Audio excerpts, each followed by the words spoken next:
तो हम बात करेंगे सीधे यूनिट एंड मेजरमेंट पे।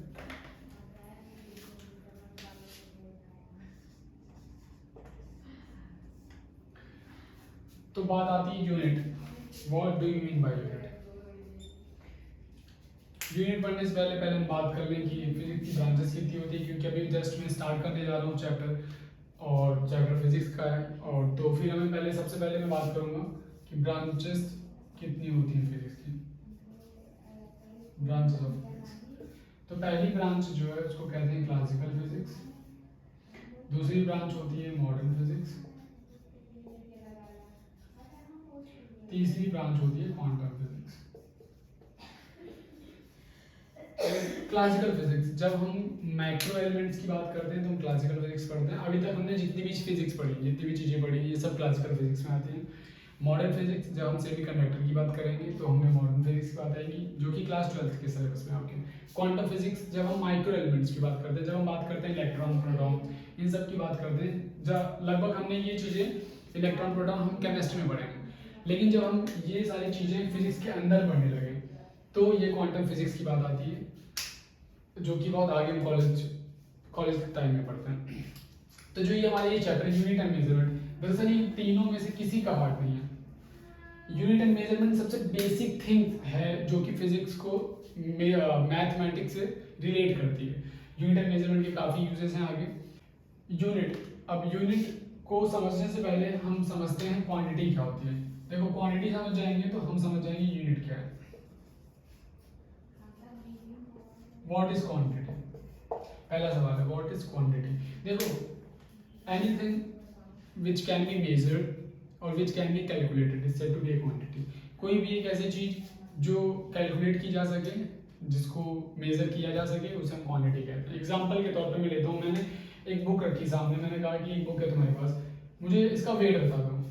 ठीक है, हम वेट नाप लेंगे। इस बुक का मैंने वेट नापा जो कि 1 kg निकल गया। ठीक है, मेजर कर चुका। मैंने कहा एक लड़का है, उससे पूछा व्हाट इज योर हाइट, उसने कहा sir my height is 5.9 feet. Calculate कर लिया। फिर ऐसे ही मैंने कहा कि एक बुक का एक चैप्टर है, इसको आप कितनी देर में पढ़ लोगे। उसने कहा कि सर मैं 1 आवर में कंप्लीट कर लूंगा। मेजर कर लिया उसने, टाइम में मेजर किया, इसमें उसने लेंथ में मेजर किया, इसमें उसने मार्क्स में मेजर किया। मैंने कहा कि रूम में लाइट है, जैसे इस रूम में लाइट चल रही है, तो मैंने कहा इस रूम में कितनी लाइट है, तो हमने ल्यूमिनस इंटेंसिटी से कैंडेला यूनिट में मेजर कर लिया। तो हम वो सारी चीजें जो कैलकुलेट कर सके, मेजर कर सके, उन सारी चीजों को हम क्वांटिटी कहते हैं। ठीक है, अब आप लोग कहोगे कि सर ऐसे तो हम सारी चीजें मेजर कर सकते हैं। नहीं, एग्जांपल देता हूँ। मान लो कि एक लड़की है, ठीक है, और वो अपने बॉयफ्रेंड से पूछती है कि how much you love me, how much do you love me. अब उसका जवाब क्या होगा? उसका ये तो जवाब नहीं हो सकता I love you 1 kg, I love you 5.9 feet, और आई लव यू 1 आवर, या फिर आई लव यू 1 कैंडल। नहीं, ऐसा जवाब नहीं हो सकता। वो ये कहेगा मैं तुमसे बहुत ज्यादा प्यार करता हूँ, या मैं तुमसे इतना सारा प्यार करता हूँ। बहुत ज्यादा, इतना सारा, यही सब बोल सकता है। और ये सब किसी यूनिट में नहीं आते, इन सबको मेजर नहीं कर सकते, ये कांट मेजरेबल है। मैंने कहा कि अब इस पर्सन से अगर पूछा जाए कि भाई तुम अपने माँ से ज्यादा प्यार करते हो या अपने पापा से ज्यादा प्यार करते हो, तो वो कुछ जवाब देगा कि मैं मम्मी को ज्यादा प्यार करता हूँ, पापा को थोड़ा कम करता हूँ, या पापा को ज्यादा प्यार करता हूँ, मम्मी को थोड़ा कम करता हूँ। हम प्यार को कंपेयर तो कर सकते हैं in respect to one another, लेकिन हम एग्जैक्ट वैल्यू नहीं बता सकते कि हम उनसे कितना प्यार करते हैं। प्यार मेजर नहीं किया जा सकता है, हाँ चेंजेस होते हैं। तो क्वांटिटी सब में आ गई। Quantity is something which can be measure, which can be calculated, उन सारी चीजों को क्वांटिटी कहते हैं। हम बात करेंगे unit. What is unit? Unit होती है हमारी वर्ड और group of symbols, word or group of symbols which represent quantity uniquely। देखो इसका मतलब क्या होता है। एक ऐसा वर्ड या एक ऐसा सिंबल की हम बात करेंगे, एक ऐसा वर्ड या फिर वो ग्रुप्स ऑफ सिंबल जो हमको क्वांटिटी यूनिकली रिप्रेजेंट करें। जैसे मैंने कहा कि बुक, मैंने बुक का वेट पूछा था, क्वांटिटी पूछी थी, बुक का वेट कितना है, आपने कहा 1 kg सर। ठीक है, यहाँ पे जो केजी है ये हमारा यूनिट हो जाएगा। यूनिकली हर चीज की जो क्वांटिटी है उसकी यूनिट चेंज होगी। मैंने मास के टर्म्स में पूछा, यूनिट केजी हो गई। मैंने लड़के की हाइट पूछी, नेक के टर्म में पूछा, यूनिट क्या हो गई, फिट हो गई। मैंने उससे चैप्टर पूछा, ड्यूरेशन के टर्म्स में पूछा, टाइम के टर्म्स में पूछा, यूनिट आर हो गई। यूनिकली रिप्रेजेंट करें किसी क्वांटिटी को, कोई भी वर्ड कोई भी सिंबल, उसको हम यूनिट कहते हैं। ठीक है, क्वांटिटी को रिप्रेजेंट करना यूनिकली किसी वर्ड और किसी सिंबल के द्वारा, उसको हम यूनिट कहते हैं। यूनिट इज अ वर्ड और group of symbol which represent quantity uniquely. तो हमने यूनिट पढ़ लिया, क्वांटिटी पढ़ ली। अब जो हम अगली चीज पे आएंगे वो आएंगे physical quantity.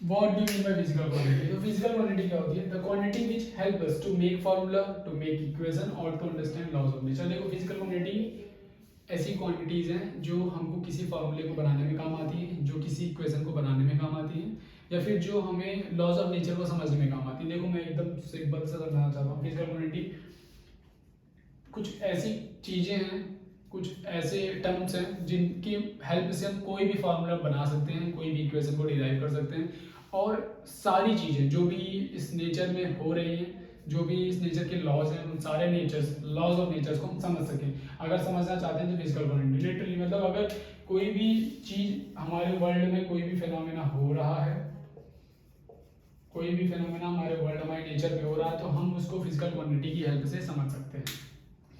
Physical quantity basically 3 types की होती है, लेकिन हमारे सिलेबस में 2 हैं, तो हम 2 पढ़ेंगे। पहली है हमारी fundamental physical quantity, fundamental physical quantity, और दूसरी है हमारी डिराइव्ड फिजिकल क्वांटिटी। देखो fundamental physical quantity, derived physical quantity को समझाने से पहले मैं एक एग्जांपल देना चाहूंगा जिससे आप एकदम इजीली समझ जाओगे। तो एग्जांपल मेरा ये है कि मान लो मुझे इंग्लिश नहीं आती है, ठीक है, अब मुझे इंग्लिश सीखनी है, तो मैं क्या करूँगा, मैं सीधे ही इंग्लिश बोलना सीखने जाऊँगा। मुझे इंग्लिश के बेसिक्स सीखने पड़ेंगे, और सबसे बेसिक्स, ऐसा नहीं कि मैं टेंस सीख लूँ तो इंग्लिश आ जाएगी, नहीं। टेंस को भी सीखने से पहले मुझे वर्ड्स आने चाहिए, वर्ड्स को सीखने से पहले मुझे प्रोनाउंसिएशन आनी चाहिए, प्रोनाउंसिएशन को सीखने से पहले मुझे समझ में आना चाहिए कि किन चीज़ों से वो बना है, दैट मीन्स अल्फ़ाबेट। मैं अल्फ़ाबेट सीखूंगा तो मुझे पता चलेगा कि अल्फ़ाबेट्स को बोलते हैं कैसे, उनको प्रोनाउंसिएट कैसे करते हैं, फिर वर्ड्स कंबाइन कैसे करते हैं, वर्ड्स को कहाँ यूज़ करते हैं, तब जाके मैं चीज़ें आगे बढ़ा पाऊंगा। ठीक है, तो हमारा जो बेसिक है, जो मुझे अगर इंग्लिश सीखनी है तो मुझे बेसिक क्या सीखना पड़ेगा, अल्फ़ाबेट। ठीक है, अल्फ़ाबेट A to Z, मुझे पता है कि A to Z 26 अल्फ़ाबेट्स हैं। पहले मैं अल्फ़ाबेट सीखूंगा तो मुझे इंग्लिश आएगी। ठीक है, मैंने अल्फ़ाबेट सीखी, पहला काम हो गया, मेरा पहला स्टेप अल्फ़ाबेट सीखना। सेकंड स्टेप जो होगा, अब जो सेकंड स्टेप है, इन अल्फ़ाबेट्स से मिलकर जो वर्ड्स बनते हैं उनका यूज़ कहाँ होता है और उन वर्ड्स का मतलब क्या होता है, मुझे ये समझना होगा। तो जो ये इन अल्फ़ाबेट से मिल के बनेगा वो डिराइव्ड होता है, मतलब derived from that alphabet. Derived का मतलब क्या होगा, डिराइव्ड फ्रॉम दैट अल्फ़ाबेट। अब मैं वर्ड्स सीख रहा हूँ ना, वर्ड्स क्या है, वर्ड्स इन अल्फ़ाबेट से डिराइव्ड है। तो अब सिंपल सा एग्जांपल यही था मेरा कि मैं अगर मुझे इंग्लिश सीखनी है तो पहले मुझे अल्फ़ाबेट आना चाहिए, मैंने अल्फ़ाबेट सीखा। अब मुझे वर्ड्स, अल्फ़ाबेट तो मुझे समझ में आ गया, अब मुझे वर्ड्स को बनाना है, वर्ड्स का मीन जानना है। तो वर्ड्स कहाँ से बनते हैं, अल्फ़ाबेट से। और जब मुझे वर्ड्स पता चल जाएंगे, अल्फ़ाबेट मुझे पता ही है, तो मुझे पूरी इंग्लिश आ जाएगी, दैट्स ऑल। सेम एग्जैक्टली उसी तरीके से करना है फंडामेंटल फिजिकल क्वांटिटी, कुछ ऐसी फिजिकल क्वांटिटीज जो कि किसी पे डिपेंड नहीं करती। ठीक है, जैसे मैंने कहा कि अल्फ़ाबेट्स, मुझे अल्फ़ाबेट्स बताओ किस पे डिपेंड करता है, ए टू जेड जो भी अल्फ़ाबेट्स हैं हमारे, ये किस पे डिपेंड करते हैं, किसी पे डिपेंड नहीं करते, ये प्राइमरीली यूनिक और सबसे बेसिक है, मतलब इन्हीं से चीज़ें बनती हैं। तो सेम एग्जैक्टली उसी तरह फंडामेंटल फिजिकल क्वांटिटीज 7 टाइप्स की होती हैं, और बिल्कुल ये एकदम बेसिक है, जिनसे हम चीज़ें बनाते हैं, जो कि एक इनिशियल स्टेज पे। फिर उसके बाद हमारी डिराइव फिजिकल क्वांटिटी आती है, जैसे मैंने इंग्लिश सीख ली, मतलब फिजिकल क्वांटिटी हो गई, अल्फ़ाबेट सीख ली। अब सीख लिया, अब उसके बाद मुझे डिराइव फिजिकल क्वांटिटी, मुझे वर्ड सीखना है, मतलब फॉर्मूला बनाना है। जब फॉर्मूला बनाएंगे तो हमारा डिराइव फिजिकल क्वांटिटी आएगा, वो फिजिकल क्वांटिटी जो कि हमारी फंडामेंटल फिजिकल क्वांटिटी से बनी है। ठीक है, इस पे बात करेंगे हम।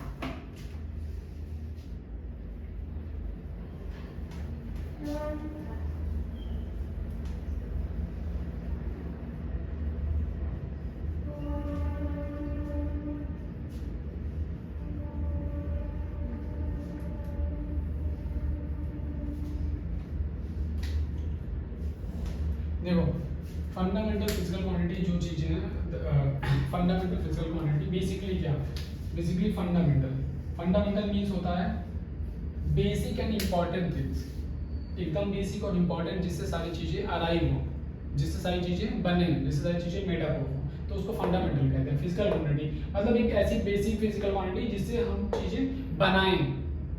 चीज़ें बनाएं, जो चीज़ें दूसरों से बने ना, जिससे हम चीज़ें बनाएं। तो ऐसी 7 फिजिकल क्वांटिटीज हैं जिससे हम बनाते हैं, जिससे हम फॉर्मूलेज बनाते हैं, इक्वेशंस बनाते हैं, हर चीज़ें बनाती हैं, वो चीज़ें जो किसी भी डिपेंड ना करती हों।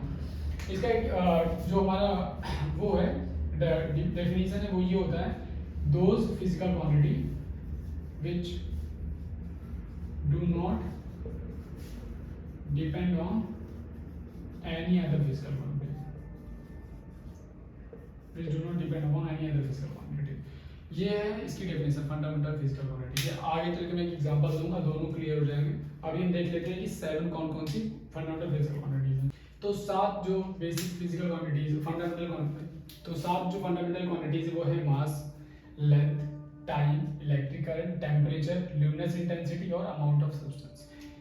ऐसी क्वांटिटीज, ऐसी फिजिकल क्वांटिटीज जो किसी पे डिपेंड ना करें, किसी भी अदर फिजिकल क्वांटिटी पे डिपेंड ना करें, उन फिजिकल क्वांटिटीज को हम कहते हैं फंडामेंटल फिजिकल क्वांटिटी। ये 7 बेसिक्स हैं। जैसे मैंने कहा था मुझे इंग्लिश सीखने के लिए अल्फाबेट्स की जरूरत पड़ेगी, तो वैसे ही मुझे कोई भी फॉर्मूला डिराइव करने के लिए मुझे ये 7 की जरूरत पड़ेगी, बिना इन 7 की कोई भी चीज़ डिराइव नहीं हो सकती। तो हम दूसरे पे आते हैं, derive physical quantity.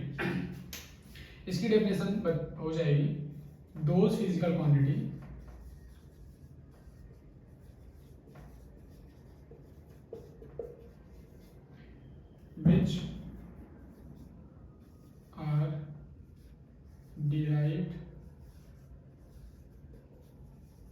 which are derived from fundamental physical quantity।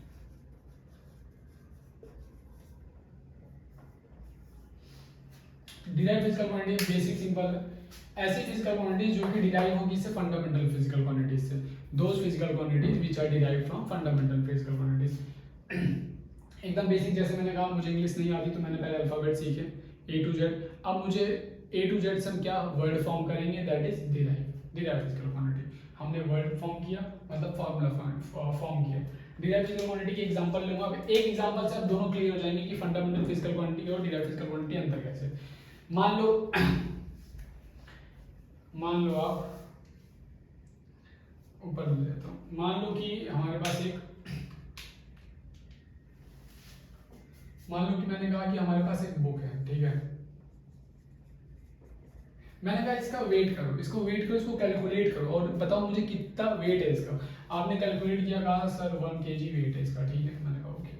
मैंने कहा इसकी लेंथ बता दो, आपने कैलकुलेट किया, लेंथ आ गई, आपने कहा कि ऐसा सर 1 सेंटीमीटर 10 सेंटीमीटर, मान लो 10 सेंटीमीटर इसकी लंबाई है, ठीक है। अब मैंने आपसे कहा कि मुझे एरिया बता दो क्या है। अब आप जब एरिया बताने के लिए मैंने आपसे कहा तो एरिया का फॉर्मूला लगाया, एरिया ऑफ रेक्टेंगल को L into B। अब देखिए यहाँ फॉर्मूला लग गया। अब आपको जरूरत पड़ रही है 2 चीजों की, पहली लेंथ और दूसरी ब्रेड्थ, ठीक है। और एक तरीके से आप देखिए कि ब्रेड्थ भी तो लेंथ ही है। आपको लेंथ और ब्रेड्थ की जरूरत पड़ी। लेंथ हमारा हो गया ये फंडामेंटल फिजिकल क्वांटिटी, हमने दो फंडामेंटल फिजिकल क्वांटिटी का मल्टीप्लाई किया तो हमको एरिया मिल गई। और जब हम फंडामेंटल फिजिकल क्वांटिटी से किसी चीज को डिराइव करते हैं, वो हमारा क्या हो जाता है, वो डिराइव फिजिकल क्वांटिटी हो जाती है। अभी हमने वेट पूछा 1 kg, कुछ डिराइव नहीं किया, सीधे हमने मास निकाल दिया, फंडामेंटल फिजिकल क्वांटिटी। लेंथ पूछी 10 सेंटीमीटर, निकाल दिया। जब एरिया पूछते हैं तो हमें फॉर्मूला लगाना पड़ा। जब फॉर्मूला लगाए तो हमें फंडामेंटल फिजिकल क्वांटिटी की जरूरत पड़ी, जैसे लेंथ हो गई, ठीक। मैं एक और एग्जांपल लेता हूँ जिससे आप लोग समझ जाएंगे कि फंडामेंटल फिजिकल क्वांटिटी और डिराइव फिजिकल क्वांटिटी में अंतर क्या है। मान लो कि मैंने कहा कि डेंसिटी बताओ, अब डेंसिटी निकालने के लिए आपको फॉर्मूला पता है, मास पर यूनिट वॉल्यूम, ठीक है। मास वॉल्यूम के लिए L into B into H लगा दिया। देखो मास हमारा फंडामेंटल फिजिकल क्वांटिटी है, लेंथ ब्रेड्थ भी एक तरीके से लेंथ होता है, हाइट भी एक तरीके से लेंथ ही होता है। तो हमने फिर से लेंथ का यूज किया जो कि है, हमने मास का यूज किया फंडामेंटल फिजिकल क्वांटिटी, फिर लेंथ का यूज किया जो कि फंडामेंटल फिजिकल क्वांटिटी है। इसका यूज करके कोई फॉर्मूला बनता है जो कि डेंसिटी है, और डेंसिटी हमारा क्या हो जाएगा, डिराइव्ड फिजिकल क्वांटिटी, ठीक है। हमारा ये हो गया डिराइव्ड फिजिकल क्वांटिटी। हमको पता चल गया क्या होती है, हमको ये पता चल गया कि फंडामेंटल फिजिकल क्वांटिटी क्या होती है। अब हम सीधे बात करेंगे डायमेंशंस पे कि डायमेंशन क्या होती है, what do you mean by dimension, ठीक है। तो देखिए डायमेंशन क्या होता है। Dimensions are the part to which the fundamental units are raised in order to express the derived unit of a quantity. बहुत ही इजी डेफिनेशन है, घबराइए मत, और अगर कुछ समझ नहीं आ रहा अभी मैं एक एग्जांपल दूंगा सब समझ में आ जाएगा। डायमेंशंस बहुत ज़्यादा इंपॉर्टेंट है इस चैप्टर के लिए, और बहुत ज़्यादा इंपॉर्टेंट फैक्टर है ये, और डायमेंशन से बहुत ज़्यादा न्यूमेरिकल्स पूछे जाते हैं कॉम्पिटिटिव में भी, और आपके एग्जाम्स में भी डायमेंशन से 3-4 मार्क्स के क्वेश्चन तो आने ही आने हैं। अब डायमेंशन को समझने से पहले हम कुछ डायमेंशन के की पॉइंट समझ लेते हैं, ठीक है। डायमेंशन के की पॉइंट, अब डायमेंशन के की पॉइंट समझने से पहले मैं एक एग्जांपल देना चाहूँगा। मानो मैं अपने घर से बाहर निकलता हूँ, ठीक है। मैं अपने घर पे था, मैं अपने घर से बाहर निकला, मेरी मम्मी ने पूछा कि कितना टाइम लगेगा, तो मैं उनसे कहता हूँ कि मुझे 1 घंटे लग जाएंगे आने में, 1 आवर, ठीक है, मुझे 1 घंटे लग जाएंगे। मैं अगर उनसे चाहता तो मैं ये भी उनसे कह सकता था ना कि मुझे 60 मिनट लग जाएंगे आने में, राइट। अगर मैं उनसे ये चाहता तो मैं उनसे ये भी तो कह सकता था कि ठीक है नहीं मुझे 3600 सेकंड्स लग जाएंगे आने में, ठीक है। अगर मैं उनसे ये चाहता तो ये भी कह सकता था कि मुझे 36 लाख मिली सेकंड्स लग जाएंगे, राइट। मैं कोई भी चीज़ें बोल दूंगा, मैं 1 आवर भी बोल सकता हूँ, मैं 60 मिनट्स भी बोल सकता हूँ, मैं 3600 सेकंड्स भी बोल सकता था, और मैं 36 लाख मिली सेकंड्स भी बोल सकता था, बट मैं 1 आवर बोलूँगा। क्यों? क्योंकि ये एप्रोप्रिएट है, मुझे पता है कि ये एप्रोप्रिएट थोड़ा अच्छा लग रहा है, शॉर्ट है तो एप्रोप्रिएट लग रहा है, इसको यूज़ करना इजी लग रहा है। अभी मैं बाहर जाता हूँ, मैं मम्मी पूछती कितने टाइम में आता हूँ, तो मैं उनसे बोलूँगा अरे माते 36 लाख मिली सेकेंड लग जाएंगे आना। मिली सेकेंड, जब तक मैं 36 लाख बोलूँगा ना, मिली सेकेंड बोलने का मौका नहीं मिलेगा, चप्पल हवा में उड़ते हुए आके लगेगी, ठीक है। तो मैं 36 लाख नहीं बोलूँगा, मैं बोलूँगा मुझे 1 घंटे लग जाएंगे, मैं यूँ जा रहा हूँ यूँ आ रहा हूँ, ठीक। जो सच है, आप पूछिएगा कभी आप जाते हैं बाहर और आप ये ट्राई करिएगा, मिली सेकंड्स में आंसर दीजिएगा अपने माता जी को, और रिस्पांस बताइएगा, कमेंट करिएगा। अब देखते हैं एक और एग्जांपल लेता हूँ। जैसे मैंने कहा कि रोड है, रोड मैंने कहा कि रोड 1 किलोमीटर लंबी है, ठीक है। रोड 1 किलोमीटर लंबी है, बोर्ड पे मत देखिए कि 1 किलोमीटर इतना होता है, मैंने बस एज्यूम करने के लिए कहा है कि आप एज्यूम करिए कि 1 किलोमीटर लंबी रोड है। मान लीजिए 1 किलोमीटर बहुत लंबा है, 1 किलोमीटर लंबी रोड है। अब आप इसको ये भी कह सकते थे कि रोड 1000 मीटर जो है लंबी है, राइट। मैं ये बोल सकता था कि 1000 मीटर लंबी है। आप ये भी कह सकते थे कि रोड 1 लाख सेंटीमीटर लंबी है, राइट। आप तीनों में से कुछ भी बोल सकते, तो 1 लाख सेंटीमीटर से अच्छा बोलना है कि 1 किलोमीटर बोल देते हैं कि 1 किलोमीटर ज़्यादा लंबी रोड है, ठीक है। तो हमको ये अप्रोप्रिएट लग रहा है, हमको बोलने में इजी पड़ रहा है और हमको समझ भी आ रहा है, तो ये अप्रोप्रिएट हो रहा है। अप्रोप्रिएट ऑर्डर में है तो हमने 1 किलोमीटर बोल दिया। हम वही यूज़ करते हैं जो हमको सूटेबल लगता है उस टाइम के लिए, क्योंकि लोग इजीली समझ जाए तो हम इसलिए उस ऑर्डर का यूज़ करते हैं। अब मैं ये क्यों समझा रहा हूँ डायमेंशन से पहले, अभी मैं वही बताने जा रहा हूँ। यहाँ पे जब हम यूनिट की बात करते हैं, यूनिट की, तो हमें ये भी पता है कि 1 किलोमीटर भी लेंथ है, 100 मीटर भी लेंथ है, और 1 लाख सेंटीमीटर भी लेंथ है। 1 आवर भी लेंथ टाइम है, 60 सेकंड्स भी टाइम है, 3600 सेकंड्स भी टाइम, और 36 लाख मिली सेकंड भी टाइम है। यहाँ पे यूनिट्स में हम यूनिट्स चेंज कर रहे हैं, ऐसा यूनिट से सीजीएस में जा रहे हैं, एमकेएस से सीजीएस में जा रहे हैं, तो यहाँ पे हम यूनिट्स चेंज कर रहे हैं, तो यूनिट्स में हम चेंज कर देते हैं।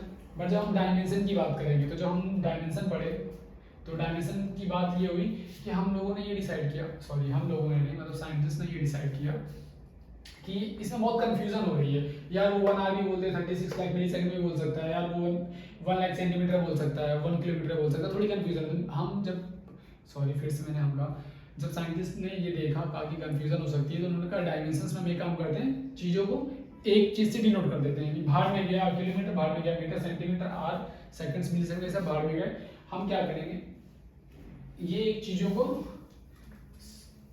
एक पर्टिकुलर, सारी पर्टिकुलर चीजों को एक सिंबल से डिनोट कर देना। अगर मास की बात है, मास चाहे वो किलोग्राम में हो, ग्राम में हो, किसी भी ग्राम में, मतलब किसी भी चीज में मास हो, हम उसको एम से डिनोट कर देंगे, ठीक है।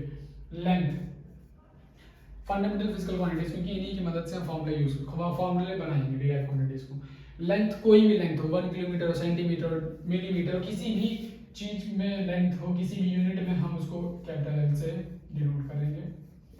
टाइम, फिर वो आर हो, सेकंड हो, मिली सेकंड हो, उसको हम कैपिटल डी से डिनोट करेंगे। इलेक्ट्रिक करंट किसी भी हो, एम्पियर में हो, मिली एम्पियर में हो, कैपिटल ए से डिनोट करेंगे। टेम्परेचर को के से डिनोट करेंगे, वो केल्विन में हो, फ़ारेनहाइट में हो, किसी में भी हो, किसी किसी रूप में थीटा डिनोट करते हैं, इसलिए घबराइए मत। ल्यूमिनस इंटेंसिटी को कैंडेला सीडी से डिनोट करेंगे, और अमाउंट ऑफ सब्सटेंस को एमओएल से मोल से डिनोट करेंगे, ठीक है। इसी ऑर्डर में रखिएगा, क्योंकि डायमेंशंस हमेशा इसी ऑर्डर में रहते हैं, हम इसी ऑर्डर में चलेंगे। अब डायमेंशंस को समझने का समय आ गया है। डायमेंशन हम दो तरीके से निकाल सकते हैं, हम फॉर्मूले की मदद से भी निकाल सकते हैं, किसी पर्टिकुलर थिंग के और किसी पर्टिकुलर थिंग की यूनिट की मदद से भी निकाल सकते हैं। मैं दोनों तरीके से निकालना सिखाऊंगा। एग्जांपल लेता हूँ एरिया, ठीक है। हम एरिया का डायमेंशन निकालते हैं। एरिया का फॉर्मूला होता है लेंथ इनटू ब्रेड्थ। देखो अभी ये एरिया है, लेकिन जैसे ही मैं इसकी बगल में स्क्वायर ब्रैकेट लगाऊंगा तो ये हो जाएगा डायमेंशन ऑफ एरिया, ठीक है। जब हम डायमेंशन की बात करेंगे, स्क्वायर ब्रैकेट लगा देंगे। फॉर्मूला होता है लेंथ इनटू ब्रेड्थ। लेंथ किसी भी लेंथ में हमको नहीं मैटर करता, लेंथ किसी भी चीज में हो, हमको क्या पता है, लेंथ से एल होता है, ठीक है।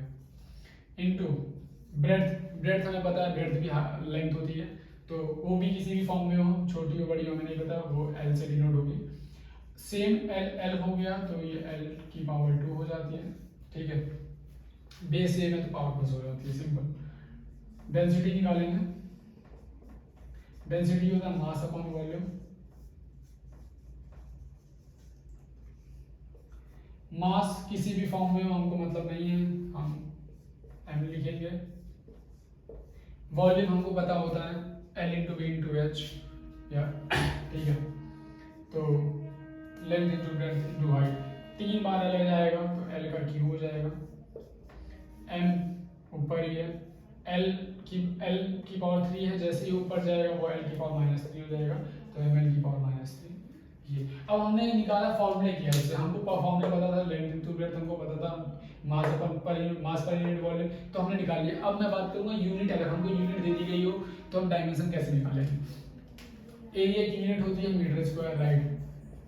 मैंने क्या कहा था, मीटर स्क्वायर हो, किलोमीटर स्क्वायर हो, सेंटीमीटर स्क्वायर, हमको मतलब नहीं, हमको ये मतलब है कि वो क्या है, मीटर किस में आता है, लेंथ में आता है, एल कुछ नहीं करना है, मीटर लेंथ में आता है, एल का स्क्वायर, खत्म है। डेंसिटी हमको पता है क्या होता है, डेंसिटी की यूनिट होती है केजी पर मीटर क्यूब, कुछ नहीं करना, केजी ग्राम में हो, किलोग्राम में हो, किसी में भी, किलोग्राम क्या है, मास है, खत्म, ऊपर एम लिख देना।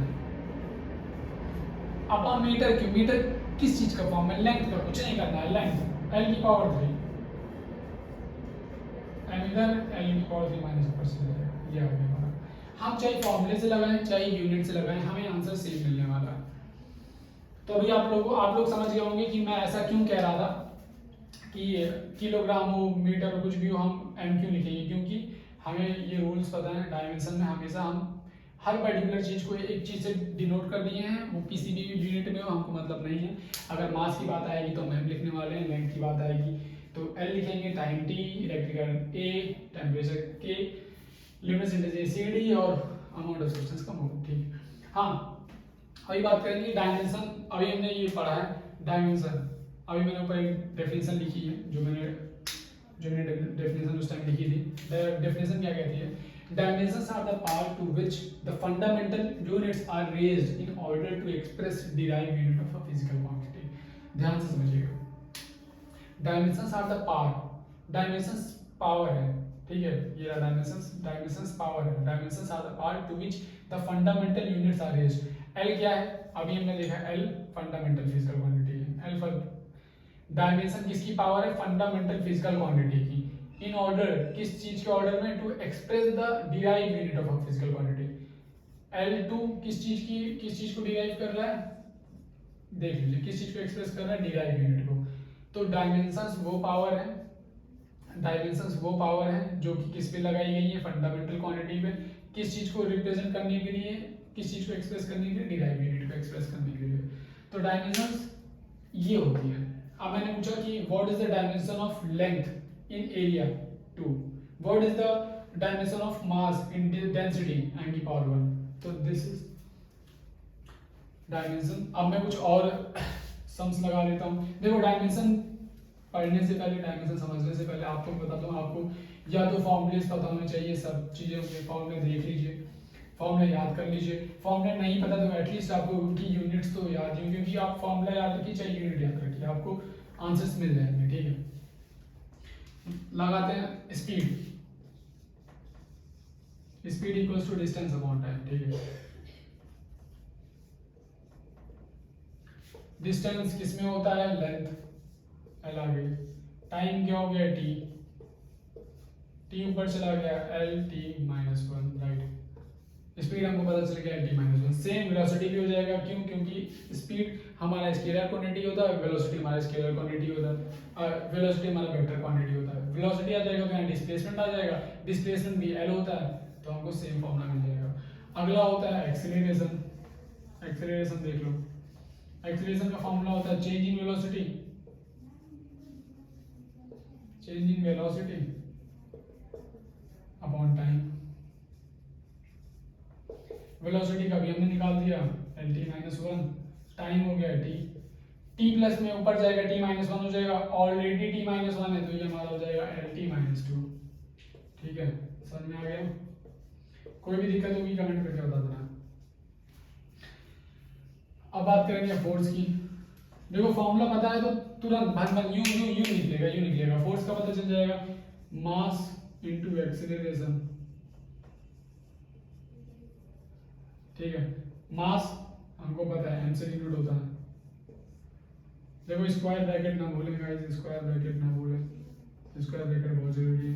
मास एक्सीलरेशन का फॉर्मूला हमको ऑलरेडी भी पता चला, lt माइनस 2, कंबाइन कर लीजिए, mlt माइनस 2 हो जाएगा,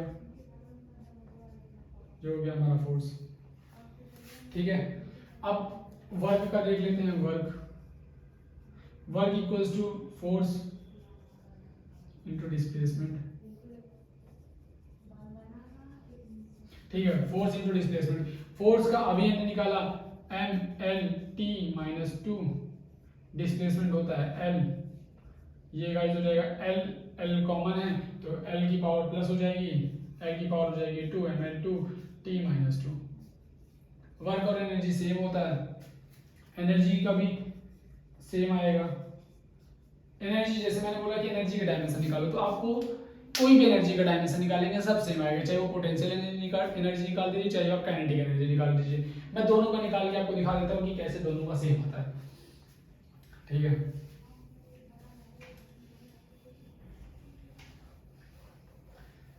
दोनों का निकाल के दिखा दे रहा हूँ, आप दोनों का देख लीजिए। मैं पहले निकालता हूँ पोटेंशियल एनर्जी का फॉर्मूला। पोटेंशियल एनर्जी का फॉर्मूला होता है mgh, m होता है मास, g मतलब होती है gravity, gravity due to acceleration. g की जो भी डायमेंशन होगी वही, जो a की डायमेंशन होती है वही g की डायमेंशन होती है। ठीक है, तो a की डायमेंशन हमने निकाली lt माइनस 2 और g की भी सेम हो जाएगी lt माइनस 2, ये हो गया lt माइनस 2, ये हो गया m। हाइट की होती है, हाइट फिर से हाइट की बात हो गई। लेंथ, जब भी मैंने बोला कि किसी भी चीज में बस वो लेंथ के फॉर्म में है तो हम l लिख देंगे, लेंथ के फॉर्म में l, वेट के फॉर्म में मास, टाइम के फॉर्म में है तो टाइम। हम निकाल लेंगे, देखो m L1 L, ये बेस सेम हो जाएगा, पावर प्लस हो जाएगी ml2 t की पावर माइनस 2। अब हम काइनेटिक एनर्जी निकाल लेते हैं। काइनेटिक एनर्जी का फॉर्मूला होता है हाफ mv स्क्वायर। देखो जब हम कांस्टेंट की बात करेंगे, जब भी कांस्टेंट की बात करेंगे तो डायमेंशन कांस्टेंट का नहीं होता है, डायमेंशन कांस्टेंट का 0 होता है, मतलब कुछ नहीं होता है, m0 n0 t0 कुछ नहीं।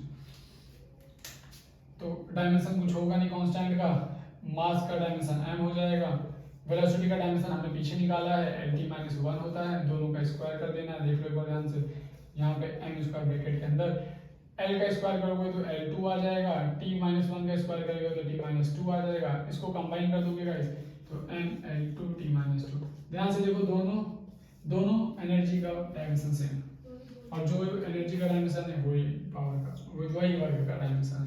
आगे बहुत सारे और न्यूमेरिकल्स सॉल्व करेंगे, लेकिन तब तक के लिए आप खुद से प्रैक्टिस करिए और आप ट्राई करिए कि यूनिट से सॉल्व करिए और फॉर्मूले से भी सॉल्व करिए। जाने से पहले एक सवाल और रह गया था, तो मैंने सोचा कि एक दो सवाल हो जाए, वो थोड़ी इंपॉर्टेंट है, उसके बाद आप लगाते रहिए। तो पहला होता है, ये बहुत फेमस है, F = G m1 m2/r²। हमको ये G ग्रेविटेशनल कांस्टेंट, ये G की डायमेंशन पता करनी है। सिर्फ बहुत सिंपल है, हमें ध्यान से देखिए, हम G को इधर भेज देंगे, ये हो जाएगा G = F × r² m1 × m2। ठीक है, F का डायमेंशन स्क्वायर ब्रैकेट लगा लीजिए। F का डायमेंशन होता है, अभी हमने पीछे निकाला है, mLt-2। रेडियस किस में होता है? लेंथ के फॉर्म में होता है। कोई भी चीज जो लेंथ के फॉर्म में हो हम L से डिनोट करते हैं, तो L का स्क्वायर अपॉन, फिर m1 मास है, कोई भी चीज मास के फॉर्म में होगी, कैपिटल M। दूसरा भी मास के फॉर्म में है, फिर M। ठीक है, अब हम निकालेंगे m, बेस सेम है तो L⁴ है, यहाँ 1 प्लस हो जाएगा, L⁴ हो जाएगी, t-2 है यहाँ पे, अपॉन m, बेस सेम है, m⁴1 है, m⁴1 है, प्लस हो जाएगा, 1 + 1 2, m⁴2। अब ये ऊपर जाएगा, जैसे ऊपर जाएगा तो m⁻² हो जाएगा ऊपर, ये हो जाएगा m⁻², और यहाँ +1 है तो m⁻1, L⁻3, t⁻²।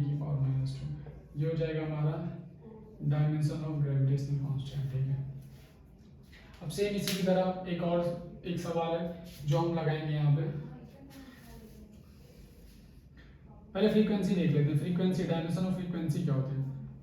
फ्रीक्वेंसी का हमको फॉर्मूला पता है, 1/टाइम। ठीक है, रेसिप्रोकल ऑफ टाइम होता है। टाइम का हमको पता है t होता है, तो डायमेंशन ऑफ फ्रीक्वेंसी हो जाएगा t-1। ठीक है, इक्वेशन है हमारा आइंस्टीन का इक्वेशन है, E = h², बहुत फेमस इक्वेशन है। हमने यहाँ पे h, where h is Planck constant, हम कहते हैं कि हमको h की डायमेंशन चाहिए। अब h की डायमेंशन कैसे निकलेगी? h की डायमेंशन निकालनी है, h = E/μ हो जाएगा। E मतलब वेयर E = एनर्जी हम ऑलरेडी निकाल चुके हैं, mL2 t-2। याद रखना हमेशा, या तो इक्वेशंस कुछ बेसिक स्टार्टिंग के जो भी आपको आपके बुक में 10 ऊपर से डायमेंशंस दिए हैं, उनके डायमेंशंस मुंह पे रटे होने चाहिए। नहीं भी रटे तो कोई प्रॉब्लम नहीं, फॉर्मूला आपको याद है, तुरंत आप निकाल लेंगे।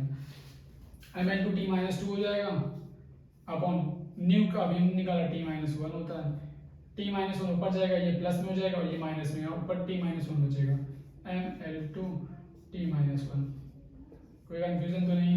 यहाँ t-2 है, यहाँ t-1, जैसे ऊपर जाएगा ये t⁻+1 हो जाएगी, -2 +1 -1 हो जाएगा, mL2 t-1। तो ये हमने लगा दिए, आप लोग भी लगाइए, जो भी आप लोगों को दिक्कत आती है आप लोग कमेंट करिए और मुझे बताइए, मैं उसको आगे करता हूँ। अब इसके आगे हम लोग प्रिंसिपल ऑफ होमोजेनिटी पढ़ेंगे और सिलेबस को आगे बढ़ाएंगे।